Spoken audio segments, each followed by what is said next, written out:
Hello. Hello, everybody. Welcome. I can see people are milling in. This is the Feminine Futures webinar series. And today we have our 5th episode with Darcia Narvaez, and I'm going to introduce her in a moment. As you come in, we'd love to hear from you. Who are you? Write your name, where you're from. I'm Anja Lundbeck, and from Local Futures. I'm going to be your moderator, and I'm tuning in from Mexico. Love to hear where you're from, so you can write that in the chat box, and we'll start in a moment. And I'm here with my colleague Sally Cusack, who'll be helping us with tech. If you have any problems, she'll be guiding you and helping you through the chat box. So we got US, Vancouver, Vermont in the US. So Anja Lundbeck here in Mexico. Lovely. A fellow Australian. Yeah, and someone from the UK, from Bristol. Exciting. Bern in Switzerland. Well, hello to all of you. It's really good to have you with us. And someone is in Yorkshire in bed. Yeah, I can understand that. Thank you for joining us so late. For you here, it's still afternoon here in Mexico. So as I mentioned at the beginning, this is our 5th episode of the Feminine Futures webinar series, which is a series about rethinking progress from a feminine living world perspective. And in this 5th episode, we've got Darcia Narvaez, who's an evolutionary scientist, and she's also the founder of an organization, an NGO called the Evolved Nest, which we'll hear more about. And we're really pleased to have you here, Darcia. And we'll have a lot of new information here, and there will also be time for questions. So I think roughly will be half-half. And any questions or comments that you may have, but questions should go in the Q&A box, and we will get to them. And any other comments and whatever queries or problems you have, please put that in the chat box. So I think, Darcia, we're going to hand over to you. And thank you for being with us. Really looking forward to this today. So I'm going to disappear off screen and return later. All right. Thank you so much, Anja, for the introduction. And so wonderful to be with you all. I'm going to share my screen now. Hopefully everything will work as planned. And I am going to talk to you about some really fun, important information. My title is Humanity's Evolved Nest Promotes Lifelong Wellness. Yes, this is all very exciting, new information, transdisciplinary, from looking at across the sciences, integrating ancestral wisdom, understanding how women have been the center of human well-being forever. And so let's get back to that. So it's really important to understand a few things. It's time to remember what our ancestors intuited, because they didn't do experiments the way we do now with science, and what modern science now confirms. And that's what I'm going to talk about. We are biosocial creatures. That means our biology is shaped by our social experience in early life, because we're born so immature, and every experience we have is shaping how well our brain works, our body systems, everything is organized by the experiences we're having. co-constructed by our nurturers. And then that biology drives our sociality, how social, how skilled we are, our intelligence to get along with others, is based in that neurobiology, the physical biology, the brain biology. That's what we know now. And most of our humanity is actually grown after birth, postnatally. We're not born a particular way with a particular personality. No, it's shaped by our experiences in the community. The community nurturers shape our humanity. And it includes things like self-regulation, whether we are triggered or not, right? The triggering shows that something didn't go right. Receptive intelligence, the ability to actually pay attention and understand the signals from the rest of nature, actually from our own bodies, interoception, to understand and know what they mean, right? We need a lot of help with these things. We can't do it by ourselves as a baby. We need the nurturers around us to help us self-regulate, build our social capacities, our sociality. And this relates to how compassionate we're going to be in our morality as we grow and turning to adults. Because if we're not well regulated, it's really hard to be compassionate because you get so triggered, and and when you're triggered, you kind of get very self-oriented because that you're trying to feel safe and get safe again. And you saw Eva's hopefully talk in the previous segment of this series, talking about all the things that happen when you're traumatized, really, in the different layers. Well, that's what happens to babies. And then your whole development kind of goes awry. And then it's really hard to live as an earthling wisely on Earth. So this is what I'm going to talk about. And really important to know that people forget that humans are highly mature at full-term birth. And full-term birth in the old days meant 40 weeks at least. Sometimes babies stay 42 weeks, 44 weeks. They grow at different rates, and they decide when they're ready to come out. And with that 40 to 42 week full-term birth baby, 75% of the brain volume is still scheduled to grow after birth. So nowadays we pull out babies a lot earlier because they've decided, doctors will say 37 weeks, okay.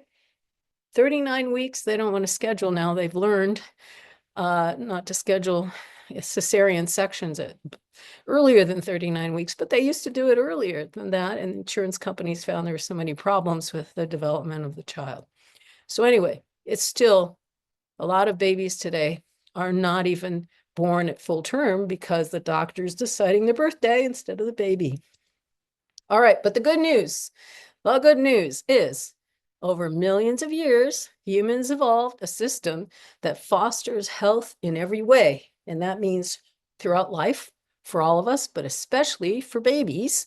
And we know what it is. Okay, woohoo, let's go. Well, this is our wellness promoting pathway. We can observe this all over the world in traditional societies. This is what they know. Child well-being is central to the well-being of the community. It's actually a sacred responsibility because it determines how well that community is going to function into the future. And then the other thing to remember is throughout this pathway, you're always connected. You always maintain connectedness. You never feel isolated and disconnected. That's how you get insane, right? That's horrible. It's torturous. So what happens in this pathway is the community meets the basic needs of everybody, and especially babies, through the evolved nest. And we'll talk about that. And what does that do? Well, it promotes health and thriving. Health in every way you can imagine: mental, physical, social, relational, spiritual, moral, and thriving. We'll see a list later of what that looks like. And then it fosters heart-minded individuals. What does that mean? Heart-minded means that you've got your full capacities, you are calm in and able to be flexible with others, but also think with your heart instead of the intellectual mind that we get used to in our westernized world, where we think it's only about reasoning consciously and that's what a good person is. If you just make a good decision and then make yourself do it, wow, you're a moral person. Doesn't matter what happens after that. But that's not attentive to the whole network of relationships that each of us have in the world as earth creatures. And so heart-mindedness is this fullness of being. And you develop that when your basic needs are met through the evolved nest, especially in early childhood, before age 6, throughout those years, every moment, and then throughout life, which is what our ancestral pathway is. And what happens then is the individuals and communities are heart-minded, and they have this kinship worldview, which I'll talk about at the end. Then they also have a know-how. It's not just in your head, oh yeah, I have a good idea about what to do. You know how to live well on Earth. You are compassionate with others, with non-humans, and you live regeneratively. You're not destructive and kind of domineering. Nah. So, because you know you're part of the whole, you are part of the oneness that we are as Earthlings. And we should always remember, it takes about 30 years, especially for males, to reach adulthood. So we need a lot of support in all those years, but of course afterwards too, but especially in the first years of life. Okay, so let's go on. Michel Odent, the physician, French physician, talks about the primal adaptive health system. It's under construction, co-construction with experience from the community's nurturing, right? So this is from, he says, from 10 months gestation until, that means at birth, until about age 3. Actually, we could say it's, but from conception on, but this is his description. So that all these time periods are so central to making sure there's a healthy trajectory. And so what I'm going to talk about, the evolved nest provides the support system for the healthy trajectory. And without that evolved nest, then the trajectory goes in a different direction. It's going to be impaired in some way or another. Now, there are ways, interventions after birth, if you had birth trauma, and other things go wrong, there may be remedies for that unhealthy trajectory. But babies are so sensitive and so vulnerable to their experiences because sensitive periods come and go. And so you want to make sure you always keep them calm, keep them supported, connected. The brain, the body, the mind is developing then in this early period. And so basic needs need to be met fully, and that means without resistance, with love, because we resemble fetuses till 18 months of age or so, with rapid brain growth, right? Everything's happening so quickly, zzz, millions of synapses a minute. And so you don't know, if you leave a baby in distress, what system you're undermining at that moment, because every baby's different. We can't do experiments on this kind of thing. So their needs need to be met quickly to foster a well-functioning brain and body. And what babies are doing is they're self-actualizing through self-organization around the experiences they're having. So self-actualization starts now, from conception on. They're figuring out how best to get through life.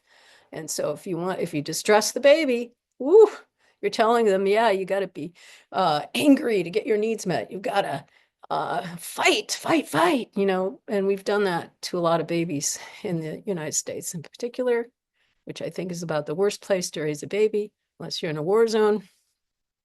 So there's a constant interaction between nature and nurture. Epigenetic effects are happening. What does that mean? That means we're born with genes, yeah, but they don't activate unless there's experience to turn them on or turn them off. And we have all sorts of research in the last decades showing how important nurturing is to turn on the genes that help us live a healthy life, have a healthy body and brain. Because we're so developmentally plastic, especially early on, We are a dynamic system. That means dynamic systems, the early experiences affect their trajectory over the long term. And so you want to get everything started correctly, a healthy way. I said we're biosocial. And so babies need a womb with a view, exterogestation. That is Ashley Montague's term, the womb with a view, exterogestation. Oh, and we should say boys are especially affected by unnestedness because they are so immature compared to girls. They take longer to mature. They have less built-in resilience, a slower maturation, up to 2 years after babyhood. Babyhood is a few months behind.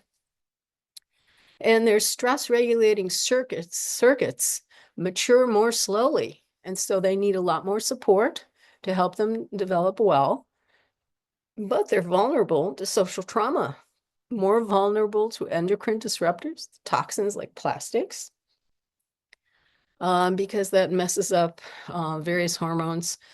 And there's no time to go through it.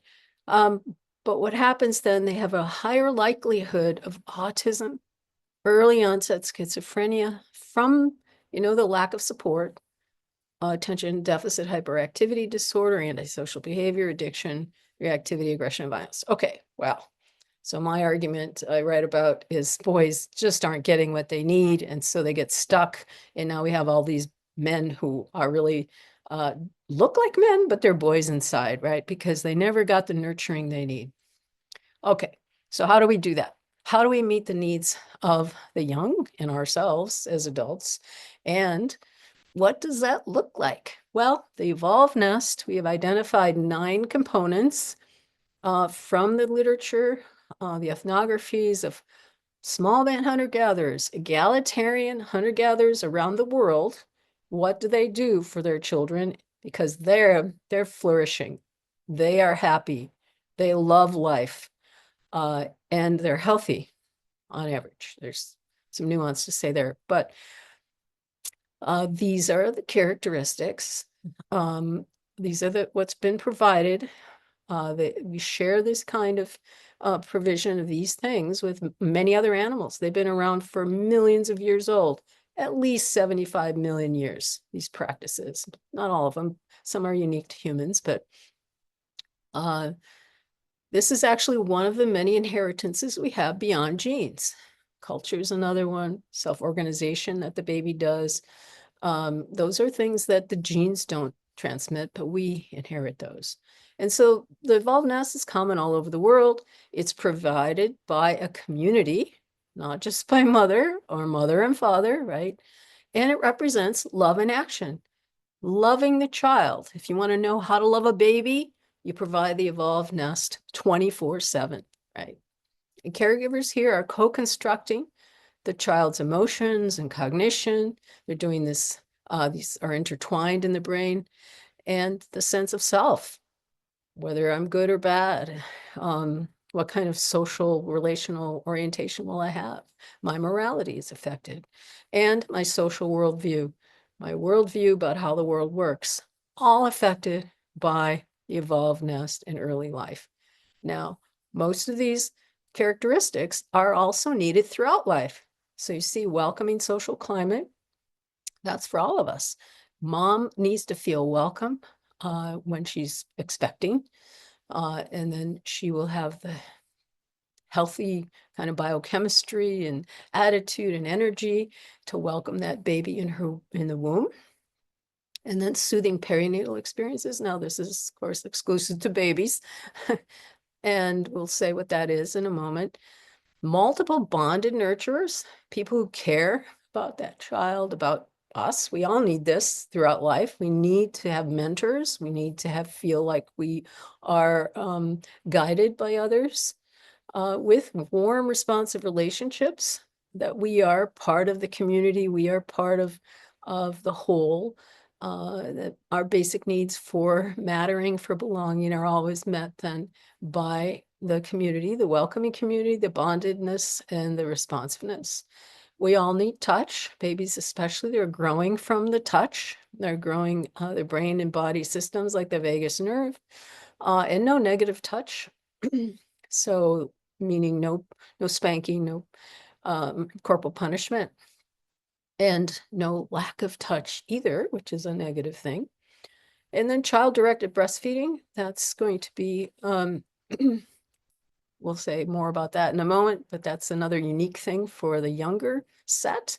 But then everything else is for all of us: self-directed social play, nature immersion, and connection. To feel attached to the natural world. Really important these days. We see a lot of detachment. Oops.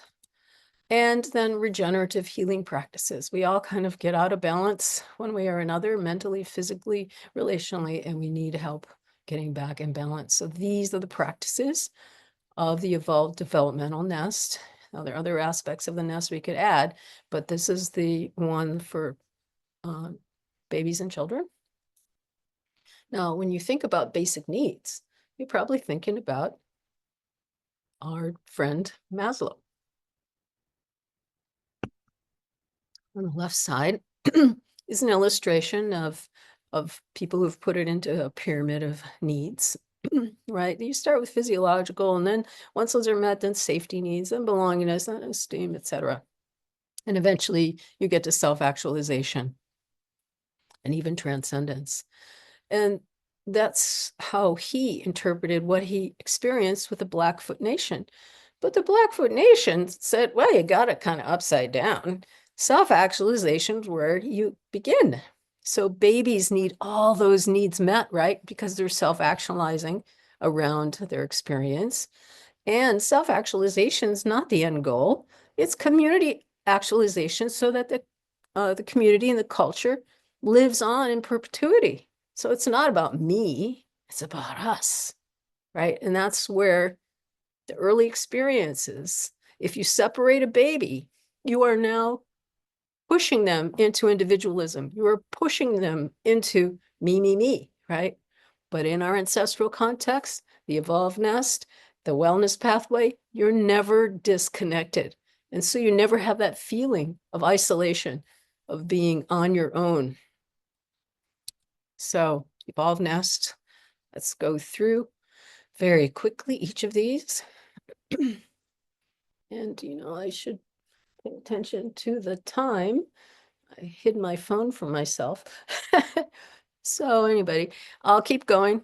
So the welcoming social climate, we all need this. You're doing well. I can just say that it's 25 minutes past. Okay. So you still 12 doing minutes. very well. Okay, thank you. So I also have put in some questions for daily self-assessment of each nest component, because we each need this, right? We each need to pay attention. Did I feel welcome today? Did I feel connected to others? If not, then okay, find a friend, call a friend, find a plan. And are we helping others feel like they belong? Are we welcoming them when I meet a stranger? Do I smile, say hello, and so on? And the people we live with, are we nurturing them in welcoming ways?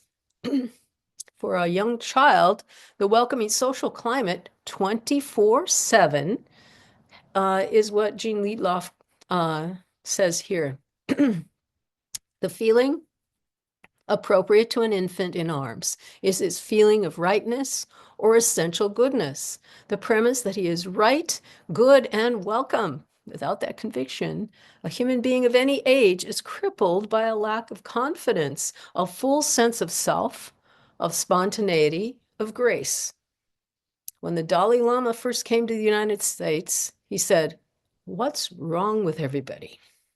Well, that's because we undermine this sense of confidence, spontaneity, of grace from stressing babies, toxically stressing them in so many ways. Well, we can talk about that later. Okay, second aspect of the nest for young children now is the perinatal period needs to be supportive and scaffolded. The expectant mother needs to feel supported by others.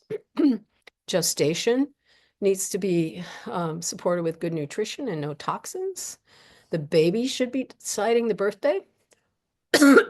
And the birth should follow the natural rhythms of child and mother without drugs. And there should be dyadic support, no fear, no controlling medical personnel. The mother needs to follow her innate animal instincts, and the hormones are going to protect her and the baby from toxic stress if they're able to do this naturalistically. The child then stays with mother after birth. There's no separation. They relax into deep bonding, and then afterwards, for weeks, they are waited on, they're cared for so that they can heal, bond, and breastfeed successfully. All right, that's the supportive, scaffolded perinatal period. I'm moving quickly here. Number 3 is the multiple bonded nurturers. And we know from all sorts of studies, not only human, but others, that mothers need support. In our ape and primate line, mothers need support to care well for their children. And the ancestral ratio of caregivers to young child is at least 3 adults to 1 baby. Now, usually there's more than that, but contemporary research also supports this number. 3 people in love with a child facilitates the child's well-being. Stephanie Kuntz, the sociologist, said, children do best in societies where child rearing is considered too important to be left entirely to parents. Indeed, it is a community responsibility to nurture the children. So here's a set of questions then about nested support. Did I get listened to enough today? If not, if yes, think about how it happened, plan to enjoy that experience again. If not, communicate with a friend or write in your journal to try to help yourself get back and centered. Mentoring support. Did I get the guidance I needed today? And how about nesting others? Did I listen to others enough today? And did I support others? Was I open to helping others? Did I mentor them as well? Responsive relationships, number 4. Reciprocal communication is what we expect as human beings, mutual influence. In babyhood, that's co-regulation, and the baby needs to learn how to repair dyssynchrony when you didn't quite get the communications right. The adults around the baby will help the child learn that. And in our ancestral context, the child would always be in someone's arms or on their back or skin. And so there's very little dyssynchrony in those circumstances.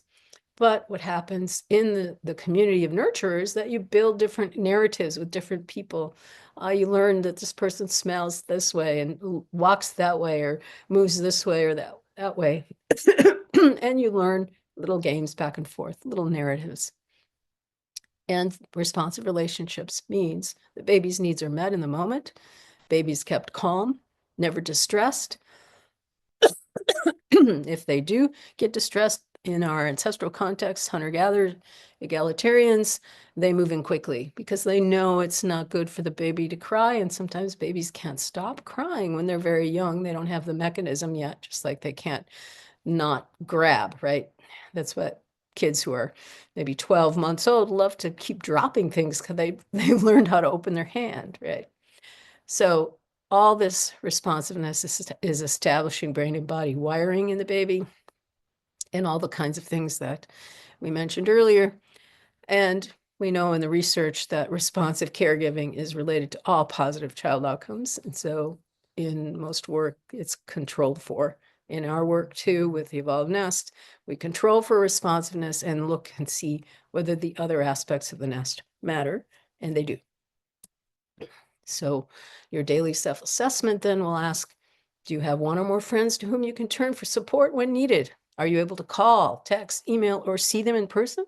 Are they listening to you? Do you listen to them? And then how about you? Are you responsive to others?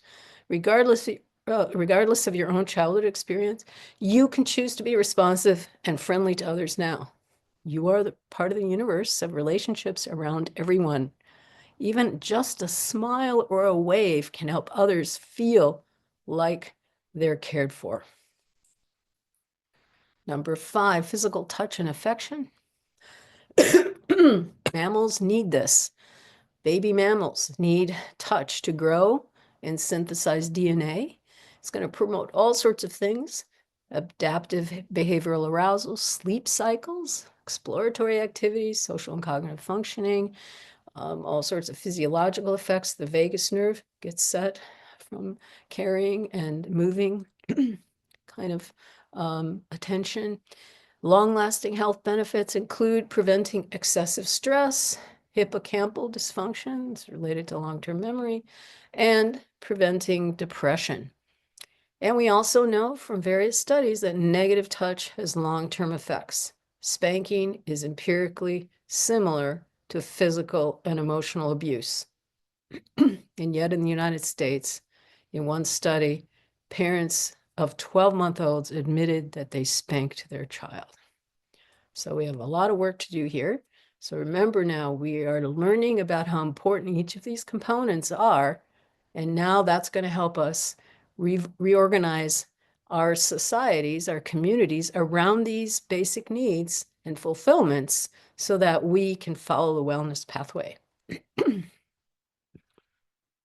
Here's the daily self-assessment. Did I get enough positive touch today?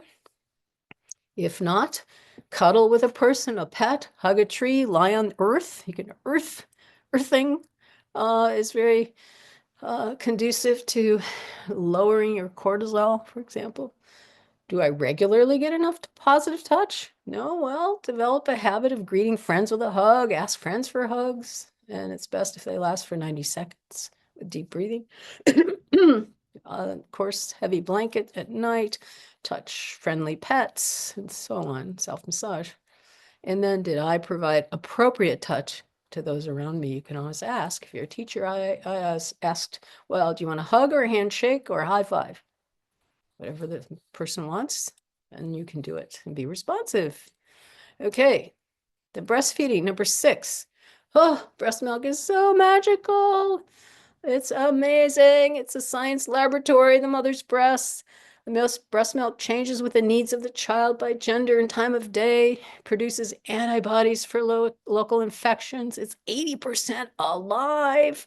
It's got all the things to feed the good microbes for the gut microbiome where most of your immune system is. It's antimicrobial for the bad microbes and provides a protective biofilm at first before the baby has any other food or, you know, you don't want to have other food or other things other than breast milk for those early months. And even it used to be 12 months because that's protecting the child from infectious agents. It's analgesic, pain killing. It also, breastfeeding shapes the jaw properly and the palate, shapes the vagus nerve, the immunology, endocrinology, and neurotransmitters. So the jaws, we have so much sleep problems now because the jaws are too small from using bottles instead of breastfeeding. Sleep problems, orthodontic problems. Human milk is thin, not thick. So it means it's low fat, low protein, high sugar. It needs to be ingested frequently and requires then physical closeness to the provider, to providers. In some societies, multiple women will breastfeed a baby. Okay, so it's really important.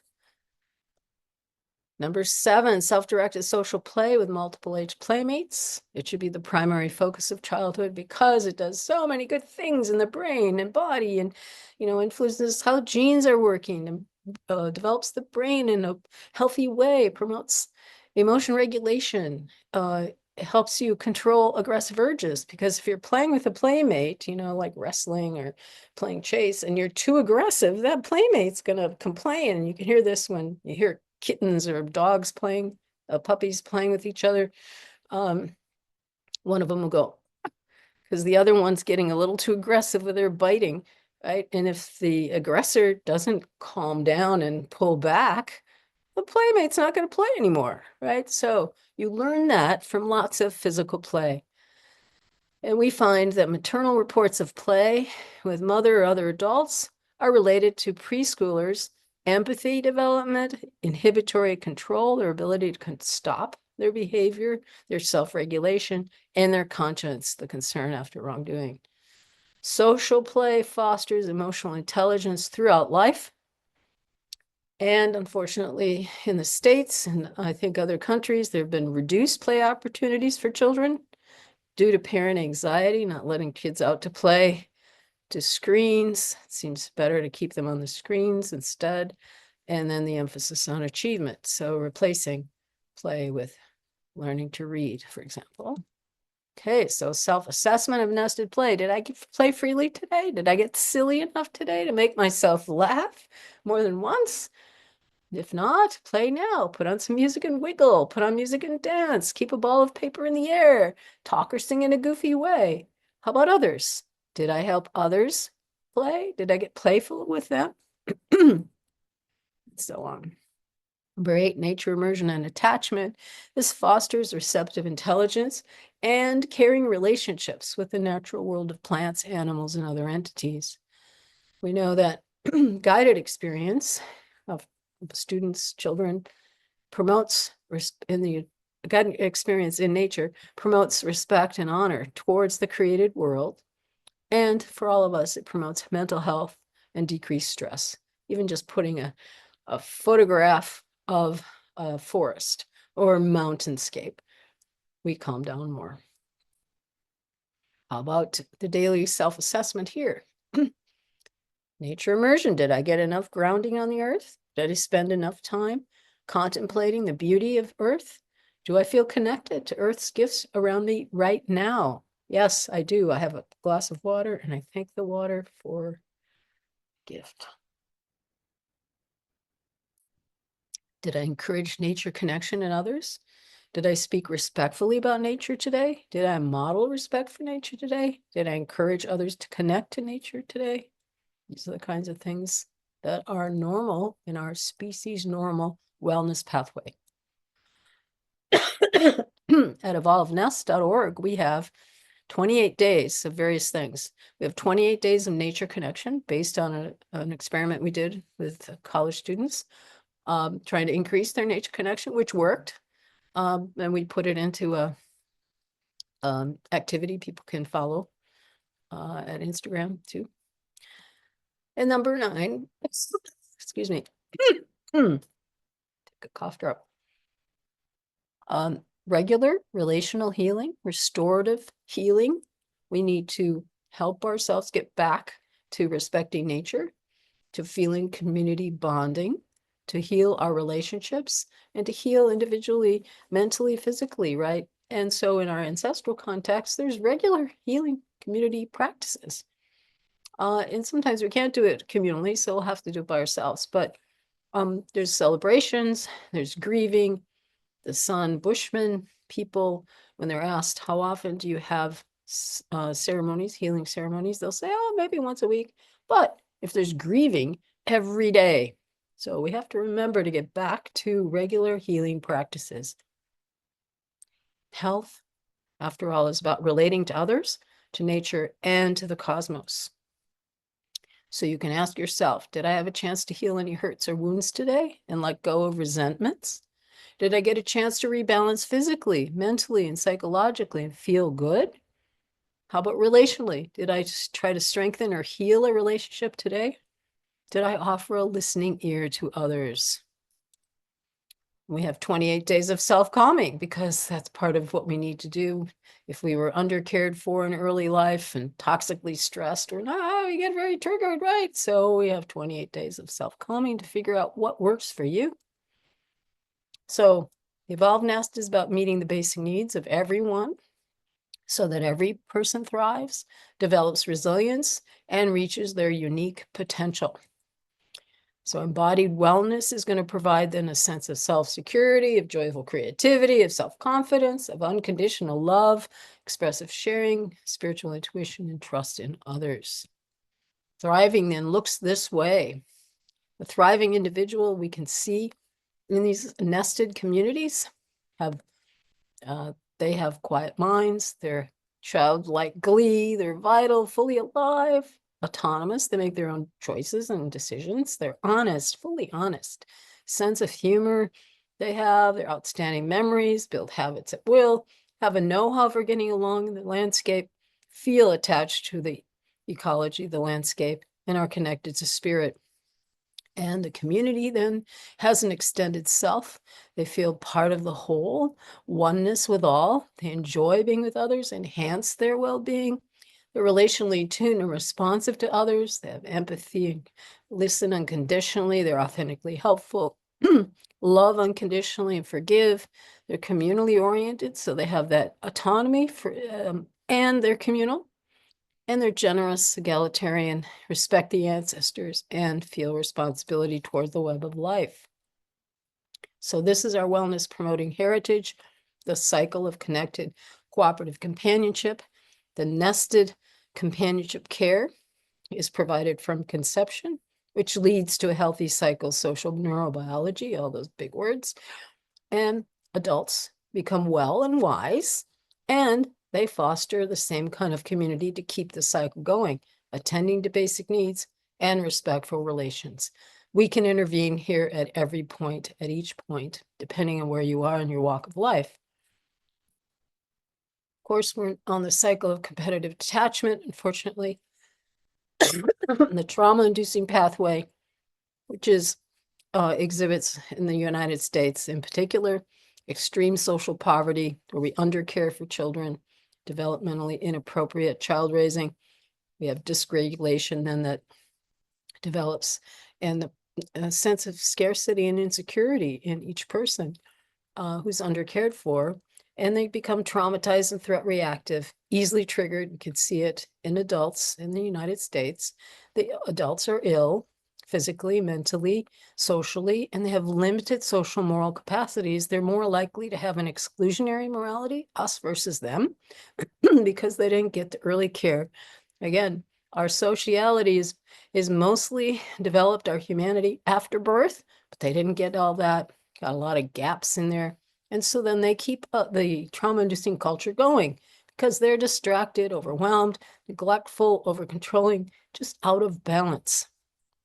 And so you end up with people who never get their basic humanity started well. They're insecure, they feel numb, have self-doubt, and the kinds of things that Eva talked about in the last session becomes habitual. You get stuck in survival systems, easily triggered into fear, panic, or rage. Your physiology is just kind of dysregulated, stress response, all sorts of systems are underdeveloped psychologically, of distrust of your own body, your impaired sense of self. I mean, we don't even recognize that the way humans in the modern societies are is so species abnormal. We think it's normal to live against others instead of with them, to be socially disagreeable, distrustful, and to be fearful most of the time. And we think it's normal then for a morality to be self-protectionistic, where we're oppositional. We trigger into oppositionalism, or we withdraw, or we get numb, or we appease, right? These are early systems. These fight, flight, freeze, faint are systems that are intended for our acute survival when, you know, tigers running after us. But no, we've created communities where they're scary. The people around us are scary. And so we use these methods to feel safe. So what happens then is, in each situation, you're neuroceptive. You don't even know. It happens so quickly. Do you feel safe or unsafe? And if you feel unsafe, you're going to go over to the right side. You go into a defensive mode. If whatever you practice as a baby will probably be the easiest thing because you've done it so many times. You brace against others then. You're not going to be open to them. And trauma-informed practices really understand these patterns. You want to avoid triggering people.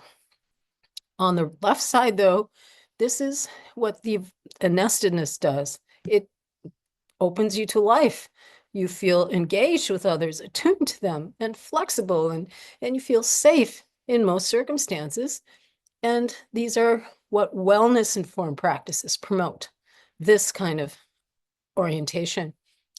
The other way that you can go to one side or the other is what we call top-down shifting, conceptual framing. The stories you hear, oh, green people are dangerous, beware, and you see a green person, whoop, you're going to go over here.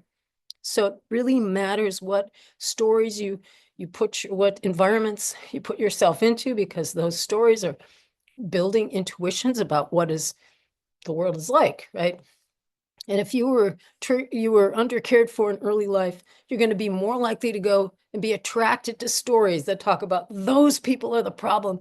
They're the ones making you feel bad, rather than realizing it's your neurobiology that's all messed up and you can't, be present to others fully with your heart because your heart's been locked down. Your spirit has been shut down from that early undercare. So we want to get back to the wellness pathway. We know in our studies, we've looked at women's vagal regulation. That's how well the vagus nerve is 10th cranial nerve linked to all major systems of the body. And if it doesn't function well, you can have digestive problems, heart problems, breathing problems, brain problems. We know that adverse childhood experiences impair the vagus nerve, vagal regulation, but we know also that evolved nest history, the more of the history, higher scores on the evolved nest you have, it buffers the negative effects of ACEs. And so my hypothesis now is that the more nestedness you have now in your life as an adult is going to also buffer those negative effects. That's why we want to nest everybody now. Then we can get back to the wellness promoting pathway. And part of this wellness promoting pathway is the kinship worldview. What does that mean? Well, it means that we go back to what all our ancestors knew, that the world is unified, sacred, and moral. The cosmos is that way, that spirit pervades all things, that we're mutually related and interdependent with everything. We're the younger siblings. It's the trees and the mosses. They've been around for hundreds of millions of years. And how about us? Pretty recent, right? Just a few million. So we have a lot to learn from them. And we know then how to get along when we're raised in nestedness. The right side is what's happened in the last centuries. We got into the fragmented, disenchanted, amoral worldview where only humans have spirit, only humans matter. Humans are the pinnacle. Whoa, especially reasoning, right? Intellectual IQ is the most important thing. And we're restless and homeless because we got disconnected from the beginning. We were left alone. We were left to cry. And so we end up over here. We want to dominate others because that makes us feel safe. And we want to grab and hoard because we didn't get enough love. We didn't get enough breast milk. These are the things that undermine our humanity. So worldviewliteracy.org is a place to go to learn more about the worldviews. There's like 51 different contrasts between the dominant worldview and the indigenous or kinship worldview that you can learn about and think about how you're going to apply one or the other. And then finally, deep nestedness. This is my recent work. We really have to think the communal nestedness, what I've been talking about mostly. We also need to restore our cosmic nestedness, our connection to the spiritual realm, our in the universe, that we feel part of the universe. The universe loves us. Let's feel that. And our intergenerational nestedness. Well, I'm sorry, I should say our earth nestedness, to follow the cycles of life, to feel like we are earthlings again. And then our intergenerational nestedness is to honor ancestral wisdom, like the evolved nest, and future generations. That's why we're here, is to keep our culture, our humanity, our species, and all the other species going, not to destroy them. So please sign up for our monthly newsletter. We have monthly discussion meetings. We're going to launch a Nested World website and a Nesting Ambassadors program to train people all over the world to be ambassadors wherever they are in their walk of life. So please join us, and the newsletter will keep you informed. We have a childcare checklist for those who work with early childcare, how much they match up with the Evolved Nest. We have a self-directed curriculum, which you can download for free. And we have 3 films, 6 minutes, 8 minutes, 12 minutes, adds up to 30. So you can be inspired, change your imagination about our humanity, and let's get back to being well and to honoring women. This is a feminine orientation. We all have feminine inclinations to nurture, and let's bring them back. Thanks very much.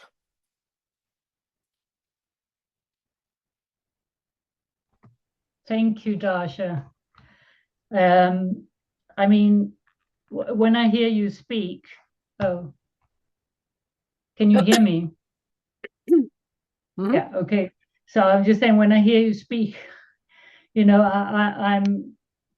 I'm still surprised, even though I know this, I've heard it before. And, you know, we did a workshop together, the 7 of us in this webinar series last year, and some talks. And but when I hear you speak and explain all these things, I'm still astonished, like how we as a human species in this modern society have kind of lost touch with the bare bones of our humanity. You know, that this so-called society that defined by or that defines itself by a rise in GDP as a sign of progress. No, so basically, you know, it's progress when you go out there and buy junk food, and but it's not progress if you look after your children as a community or connect with the land. No, it's astonishing that we can function at all, considering, you know, when I look at all that you list, you know, it's probably the fewest of us that have been brought up in that nested community. And as you said, not just the parents, but you know, a community raising our babies. Yeah, so thank you for reminding us, not just reminding us, but, you know, it feels like we have to relearn what a proper upbringing is like. And of course, it's very difficult, I think, for all of us to meet those needs because we are so fragmented. Yeah, we've been pushed into this fragmented way of living through this modern society that is only focused on the exchange of money, which increasingly are just digits on a computer. But there's some questions here. We'll start with, yeah, I'm sure more will come on. So Patcha here is saying that she would love to hear more about how we can bring birth back home, kind of to localize the beginning of our human life journey again. Do you want to say something about that? Sure. I'm not a midwife or a specialist in the area, but I think we need to bring midwives back into respectful treatment. We have a lot, you know, as you mentioned, we're really controlled by money making, and the moneyed people. And they, you know, the doctors' associations want their money, and so there's a lot of distrust, and that's a misinformation about natural birth. Now, at the same time, we have a lot of people who aren't very well. Most of the population in the States are not healthy. And if they have a child, then they're more likely to have risk factors. So then that plays into whether they should be, whether they can be at home. But I think, yeah, there's a lot to do there. And I'm sure we have some expert in the audience that would be able to answer that better. But I think we need to move into midwifing, birthing units rather than hospitals. We need to keep doctors from being focused on efficiency, which is why they start their patients with Pitocin, the forced births before the weekend. And, you know, it's all about money, money, money. And we have to get away from that. In the States, it's really bad. I don't know how it is in other countries. Unfortunately, the United States tends to export its ways. So beware of the, you know, money-making aspects always controlling our practices. Thank you. Well, I can say that I tried. I tried for home birth, and it didn't work out because the midwives where I was weren't trained for it, so they got very insecure about how to deal with it without all the measuring instruments. Maybe they were also frightened of being sued or something afterwards. So even where you have midwives, there's a way to go in some places. Yeah, and they need to be well trained and well experienced. So I didn't say that. I Exactly. was being so, yeah, thank you. Here's another one who says that a lot of what you're talking about seems to reflect indigenous people's way of raising their children. And so can we set up more exchange of knowledge and experiences from local traditional and indigenous communities? That's the question. Yeah, I think we'll have to ask them. They've been so mistreated and disrespected that many groups do not want to have contact with Westerners or, people from the dominant culture. But there are others who know that they'd be called upon to share their traditional knowledge. There would be a time. That's what the elders of the past said, that you need to guard the knowledge you have, and the white people will come and ask you for help eventually. And so I think we're there. So I think we have to be respectful of what they want to do because they've been so traumatized in so many ways for generations. Yeah.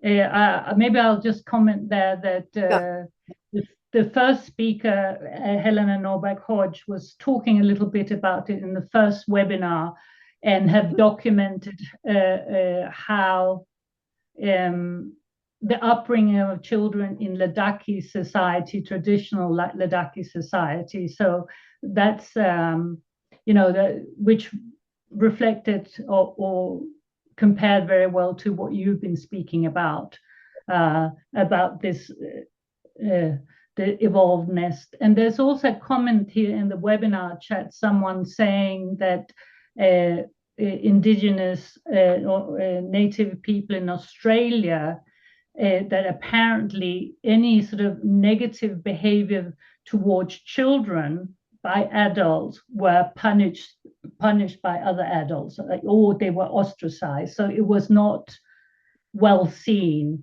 to have negative behavior towards children. That's right. So coercion, punishment of children is just anathema.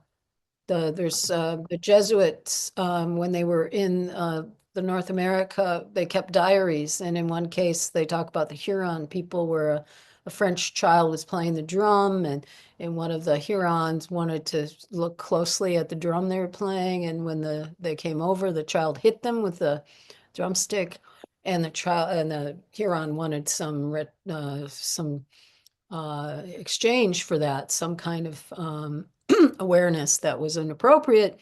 And the Jesuits just stripped the child down. We're going to beat him. And the Hurons said, well, they usually, just get a gift, when you offend somebody. And they stepped in to take the beating because they couldn't believe you would treat a child that way. It's just unbelievable. And so that's a common indigenous perspective. At least traditionally, you would never punish a child. So yeah. But the research you've been doing over these many years that are have been looking at and learning both from traditional societies and human evolution, as far as I understand. Right.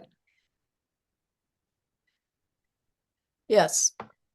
So I look at anthropology, and the Hunter-Gatherer Childhoods is a really good book, which has various chapters from different people who've studied different groups of hunter-gatherers. And there are other books and studies of how they treat their children. And they match up with many Native American traditional groups and others. So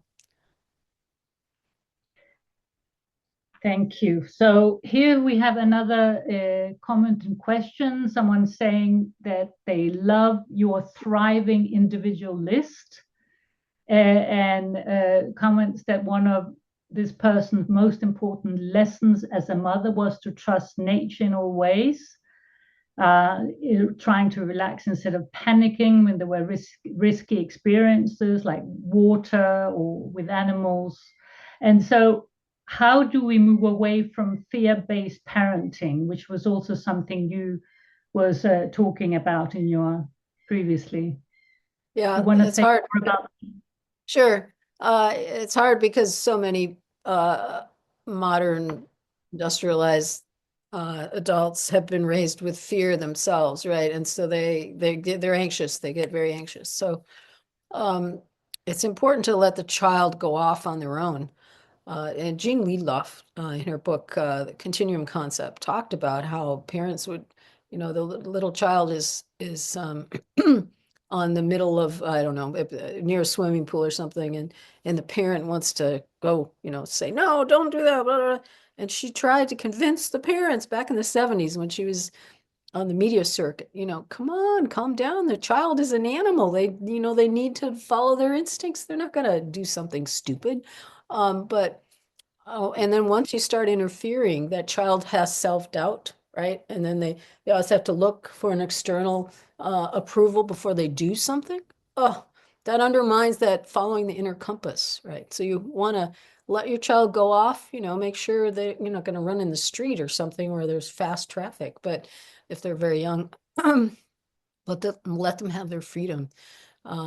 And there are places now, especially in England, where they have risky playgrounds, right? Where kids can play with fire and they can play with dangerous objects of various kinds. In the hunter-gatherer communities, they let 1-year-olds, 1.5, 2-year-olds play with machetes. They trust the agency and the smartness, intelligence of the child. We have to get back to that because otherwise the trajectory goes into distrust of your internal compass and always needing someone to tell you whether it's safe or not, or you can do this or that. Extrinsic motivation, we call that. We want intrinsic motivation. So trust, yeah. Yeah, well, that's a very, very good point, the trust. I wonder here if you could say a little bit about, what the difference between kind of the evolved nest and the kind of helicopter parenting that we're hearing so much about these days. Yeah. So I think what in the States is recommended by various parenting advisors and even pediatricians is to leave the baby, force the baby to sleep alone. Sleep train them. So they're crying and you try to, and whatever, all sorts of different techniques to try to ignore it.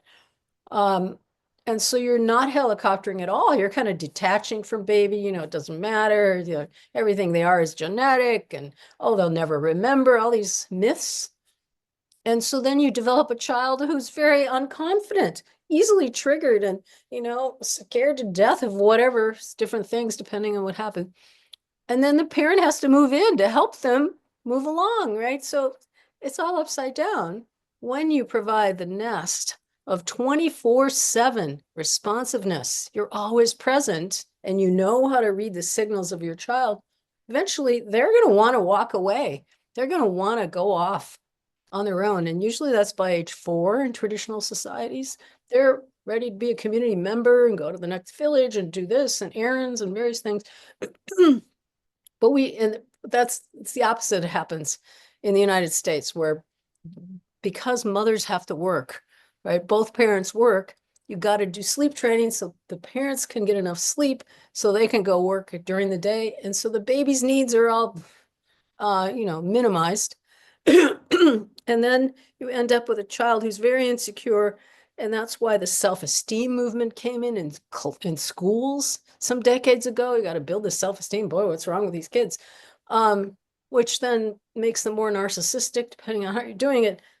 And then the parents have to move in and try to remedy it. And the child never gets strong. They're weak in various ways. Their ego is weak. Their bones are weak. They don't get enough breast milk. They can't do things. We have all these immigrants. We need to to get the harvest the food in the fields, because Americans won't do it. They quit after a week or two. They're too tired. They don't have the energy. Why? Because we've undermined their whole development. Anyway, I could go, I get on my soapbox here. Yeah. So helicoptering then comes in as a remedy for what went wrong early on. Okay, so it's almost like a natural reaction to, well, a parenting situation that's not normal and that have all these outside stresses that really are not, well, not the right setting for bringing up any children. Yeah, so I mentioned scaffolding. You need a lot of support and scaffolding in babyhood because the baby's like a fetus till about 2 years old, right? So you need just enormous support. And then little by little, you're letting them have more, you just follow what their signals are. You have to learn what they are for that particular child. And then you let them grow, unfold, and not interfere. But we undermine their early development, and then they can't really, like a bird can't fly off because they're so dependent now. They can't do it. And then the parent has to figure out, well, now I guess I have to move in. So. Well, here we have a related question and comment actually from two sisters, 21 and 24, who very poetically compares themselves to owls raised by a mama bear, and they have sort of grown up in the evolved nest or some branch of that, and maybe are finding it difficult to finding their own space and staying grounded in interconnection, security, and care. Do you have anything you want to add here? Yeah, this is a challenge today because there's so many people who are unnested and don't know they're unnested and think it's normal to be self-centered and all about money making.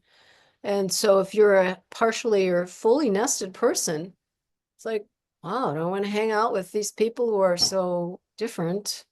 And so finding that space, I think that's where our nesting ambassador program is going to help, because we can find one another and attract the people that are interested in nestedness. But it is an ongoing issue. I think it's come up before. People have asked about this. Their child has been nested and now she's 20. And what does she do? 24. She doesn't like her coworkers because they don't have the same worldview or intuitions about things. So it's going to take some effort for us to develop the kind of little mini communities around the people who are nested. And yeah, let's keep talking about it. Thanks. Yeah, I think I'm seeing a comment here from Sonia, who says that her question was probably misunderstood. So Okay. That's probably so she's saying, we're two sisters, branching owls raised by Mama Bear, who discovered attachment parenting through her own research. In the wild, young owls don't immediately fly, they branch.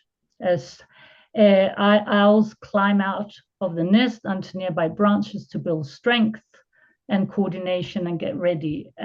So as we navigate our own branching moment, we're wondering, how might those of us who have grown up in an involved nest branch into the future find our own space while staying grounded in the interconnection, security, and care that shaped us? I don't know. Do you have a different understanding? Otherwise, Sonia, maybe you can try again with to rephrase the question.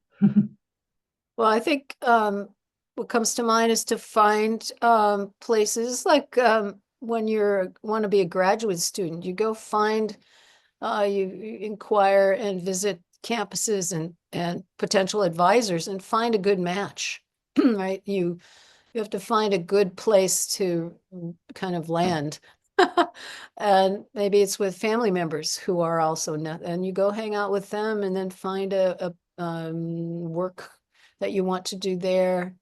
There's also, keep in mind that it's the nature is here to help us. Nature is, you know, if you're smart, of course, you have to be careful with the dangerous things, but nature is there. Ask and you shall receive. So strangers are always helping me. You know, so put your intentions out there. I need some assistance. The spirits will help you. This is something the Westerners hate to hear, you know, oh my God. But it's a very complex world out there that we're not paying attention to. So build your intuitions, and your intuitions will signal the way to go. We also have here from a woman called Susanna, who wants to address the issue of birthing. Suzanne, yeah, Suzanne Arms. Hello, Suzanne. Yes, that'd be fine. But she has to type it, right? Or can she talk? We can't, unfortunately, because it's set up as a webinar and there is no way in Zoom to shift it into like the meeting mode. So we looked at that previously. Unfortunately, we can't do that. But while Suzanne typed something, I was just wondering if you could say a little bit more about, you know, I loved your call to nest everybody now, because obviously, I mean, we have to do what we can to create the evolved nest for new babies, but then there are all the rest of us that have been born up or grown up in this mess. So I think it will be very important for all of us, as we also advocate for, is for building community in a way, maybe similar to that, you know, nest everybody now. But could you share a little bit more about that? About that approach, that the call for action to nest everybody now. Yeah. Like what your recommendations would be, maybe some steps or. Yeah, when our nestedworld.org website comes up, it's going to have the steps in there, and it'll have our little films, you know, watch this film for, you know, to understand our human nature, our deep nestedness. What does that look like? Okay, how about for children? Watch our Evolved Nest movie, Nature's Way of Raising Children. And then there'll be little guides for how to, you know, test yourself. How nested were you? How nested are you now? And suggestions and different tools. And then, you know, join the Nesting Ambassador Program to actually do something for your community. Whatever your skills are, you just need a high school equivalent diploma, a secondary school diploma, so that you can follow along and do the go through the materials. And then come and join us. We'll do things together. We'll rediscover how to move forward to create a nested world together. Thank you. So as I said, unfortunately, we can't let anyone speak, but Suzanne has shared a link here to birthingthefuture.org, which sound exciting. I like the name. A lot of good things there. Yeah. Yeah. And there's someone here asking you if you have examples of people who have managed to set up the village they need to raise the kids and extract themselves from the nuclear family disaster. If you have any examples. Well, we have, there are people that communicate with us, and they're doing their nesting. And we do have at Kindred Media, you know, I don't have all the links or something here, but if you go to Kindred, there'll be an interview with Andrea Dole. She has a special needs child, and she does the nesting with him. And there are other people who tell us that they are following it, but I can't, you know, name them.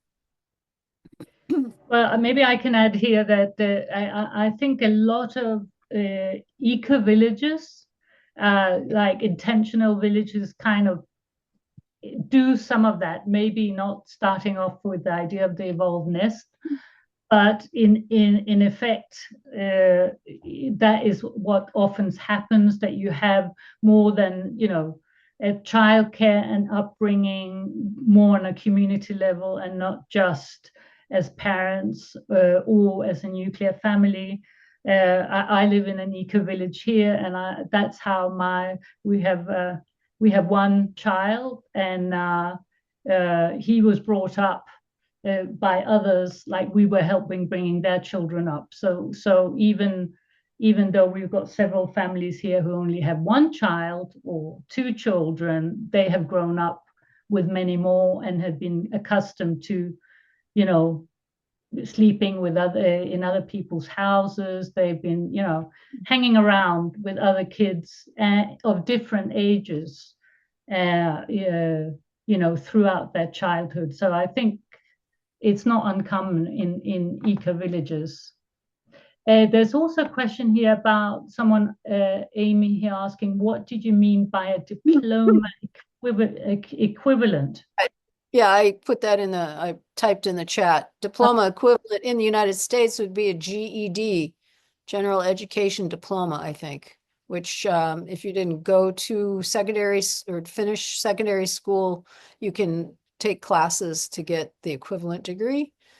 So if you didn't get high school diploma, you can get a GED. Okay. I don't know what it is in other countries, though. Yeah. Okay. Let's see. Okay.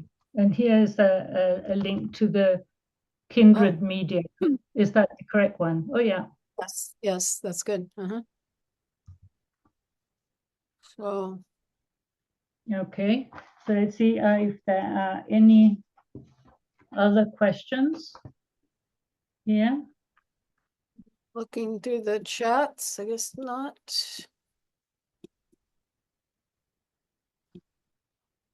Yeah.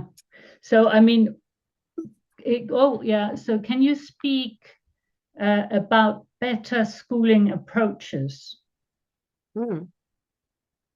Okay, so well, ideally, the child is not in a single age classroom, that they're in a multi-age, have a multi-age experience, because that's our natural pedagogy that's how we, our ancestors lived. You learn informally from different people who are older than you. And you cooperate and you want to learn, and the older people like to help you, the younger. But if you put kids in the same age, in the same group, they're going to be competitive. What do they have to learn from the others except risk-taking, right? I mean, they just don't, it's just abnormal. And then for preschool, really, you shouldn't be pushing reading. Storytelling is good, telling stories and exciting the imagination that way, but it should be whole body playing, which kindergarten used to be.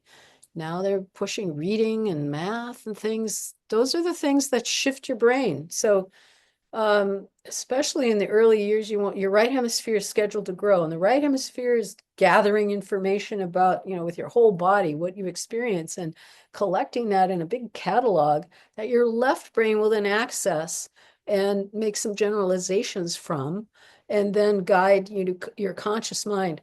If you teach the child reading when they're 3, 4, you are shifting them already to the left hemisphere, and you're undermining that collection of experiences that the right hemisphere is ready to get. In fact, throughout childhood, you want to have lots of play and lots of experience with lots of people, because the right hemisphere is growing so rapidly still, but mostly in the early years in particular.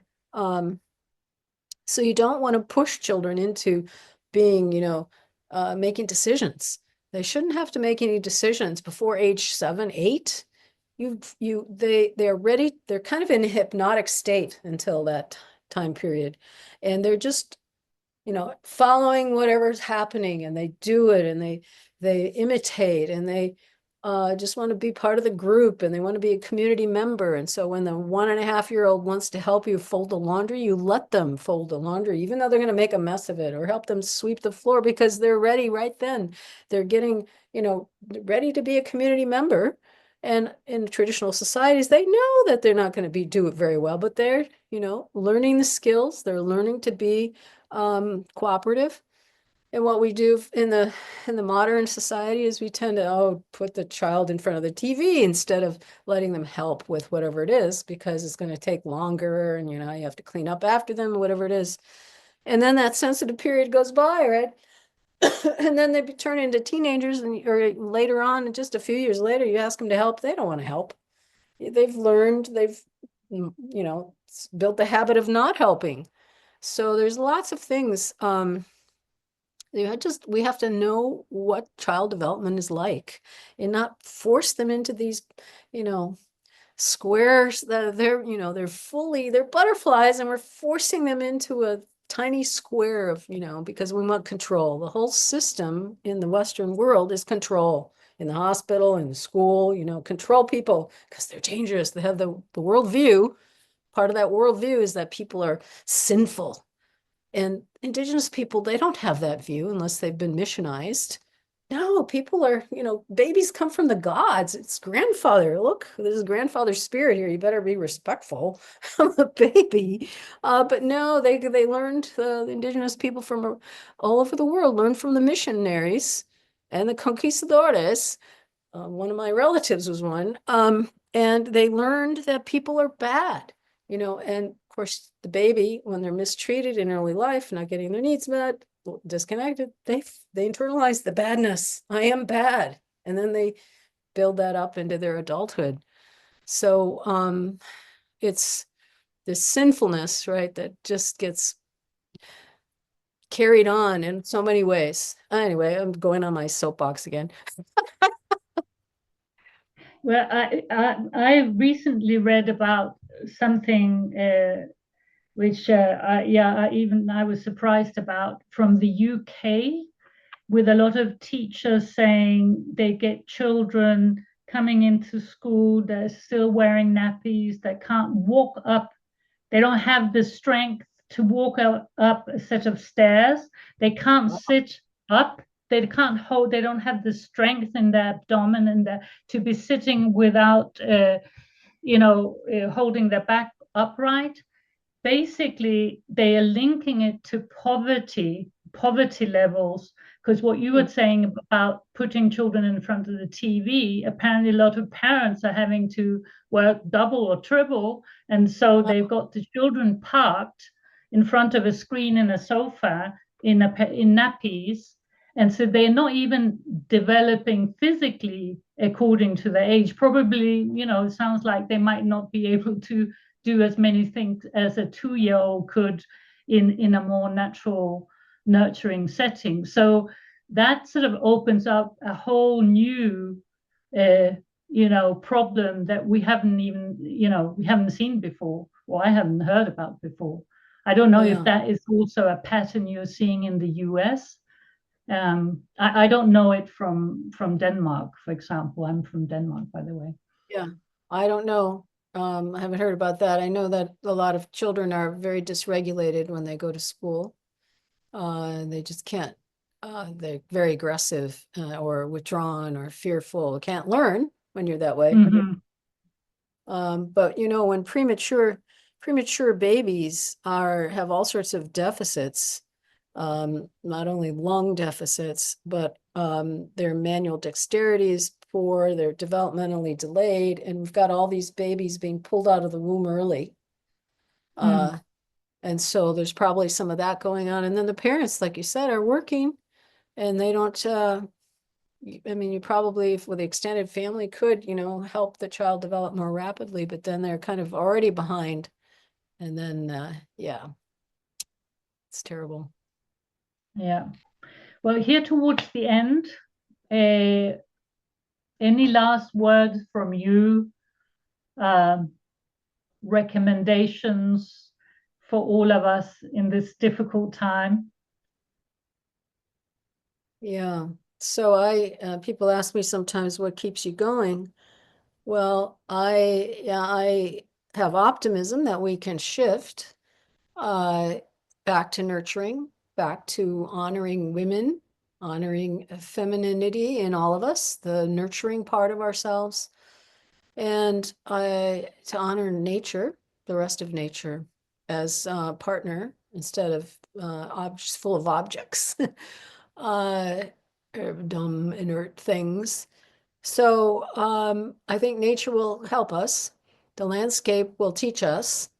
So start to listen, go find places where you are and listen to the natural world. You're so lucky there in Mexico. You have many options there, the eco village, right? And there was an elder who was interviewed. She was the last speaker of her language, indigenous elder. And they asked her, well, aren't you sad you're the last speaker? Because she's quite old. And she said, oh, no, no. The land will teach you the language. And so we have to get back to listening to Earth.